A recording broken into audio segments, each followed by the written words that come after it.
पुढारीचा प्रश्न आहे सर, पुढारीचा प्रश्न आहे, लक्षवेधीसाठी पैसे घेतले जातात।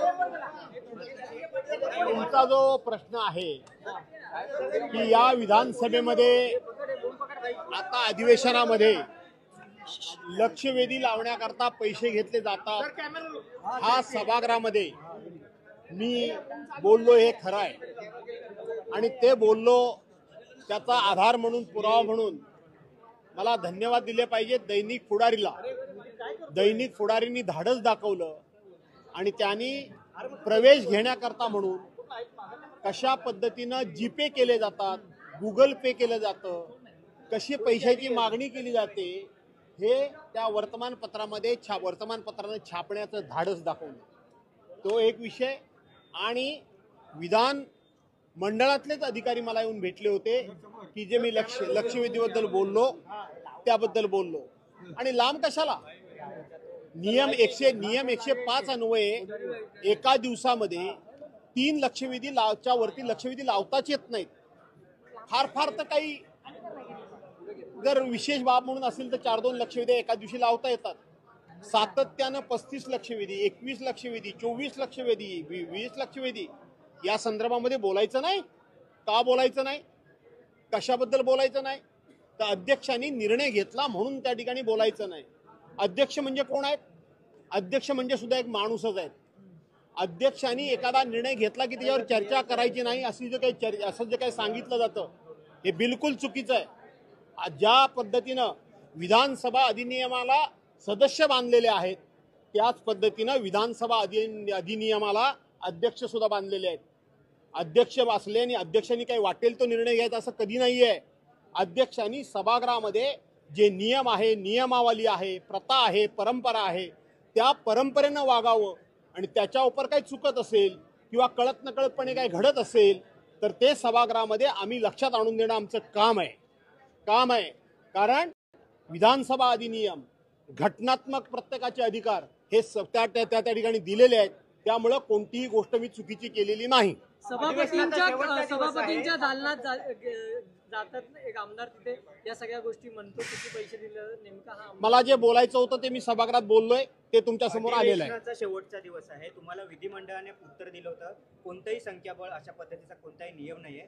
अशा स्थितीत तुम्ही शिफारस केली, मात्र शेवटच्या दिवशीही तुमच्या विरोधी पक्षनेतेपद असं आहे की ज्यांना घटनाच मान्य नाही, ज्यांना लोकशाहीच मान्य नाही, ज्यांना विधिमंडळच मान्य नाही, ज्यांच्याकडं वाशवी बहुमत आहे आणि म्हणून ज्यांच्याकडे सत्तेची मस्ती आहे, मुजोरी आहे, त्यांना अशा पद्धतीनं लोकशाहीची इज्जत राखणं, त्याची शान राखणं, त्याची सभ्यता राखणं आणि लोकशाहीचं संवर्धन करणं हे त्यांच्याकडून अपेक्षा करण्यात काही अर्थ नाही। आणि म्हणून त्यांच्याकडून अपेक्षा आजपर्यंत होती असं वाटत होतं। प्रत्येक वेळी सत्ताधारी पक्षाचे लोक आणि विशेष करून मी सरळच सांगतो की राज्याचे मुख्यमंत्री देवेंद्र फडणवीस यांच्यावर माझा खूप मोठा विश्वास होता। कारण त्यांना संसदीय कार्यप्रणाली, संसदीय कार्यपद्धती आणि संसदीय कार्यावर ते प्रचंड प्रेम करणारे आहेत असं माझं स्वतःचं मत आहे। त्याच्याबद्दल मला आदर आहे, त्याच्याबद्दल मला आस्था आहे आणि ती आस्था आजही आहे। त्यांनी मला पद दिलं नाही म्हणून नाही, पण ते सातत्यानं सांगत होते की आमची संख्या कमी आहे की जास्त आहे याचा आम्ही विचार करणार नाही। मला असं वाटलं होतं की ते एक प्रकारचे संकेत देत आहेत की भास्करराव शांत राहा, शेवटच्या दिवसापर्यंत आम्ही हे सगळं करू। परंतु मला खात्री झालेली आहे की या लोकांचा कुठल्याही संसदीय कार्यप्रणालीवर, लोकशाहीवर, घटनेवर कुठलाही विश्वास नाही, केवळ सत्तेचा माज आणि मस्ती यांच्या डोक्यामध्ये आहे।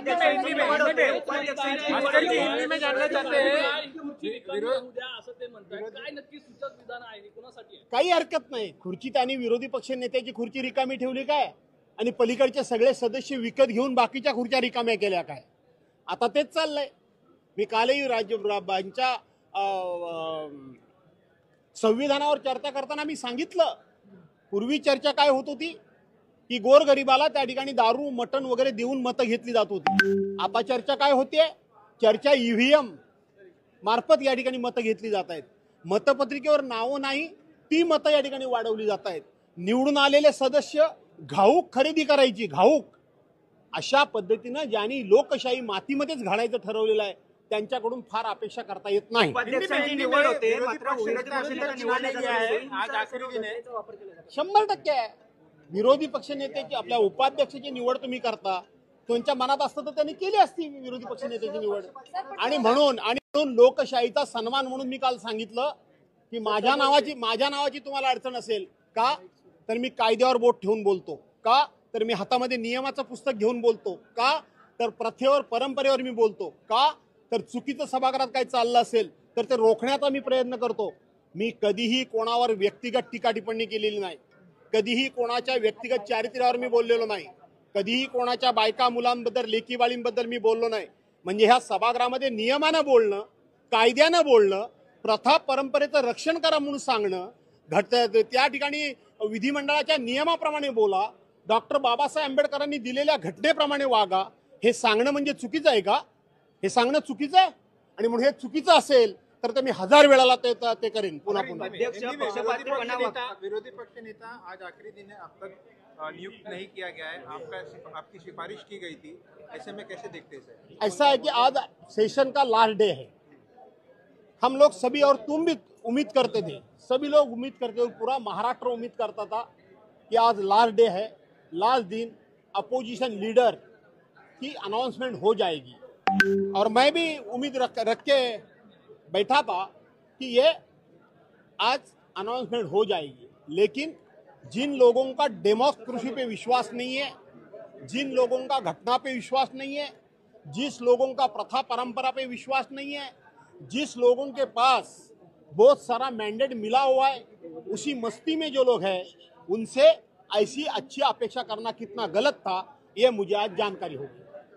और दूसरी बात,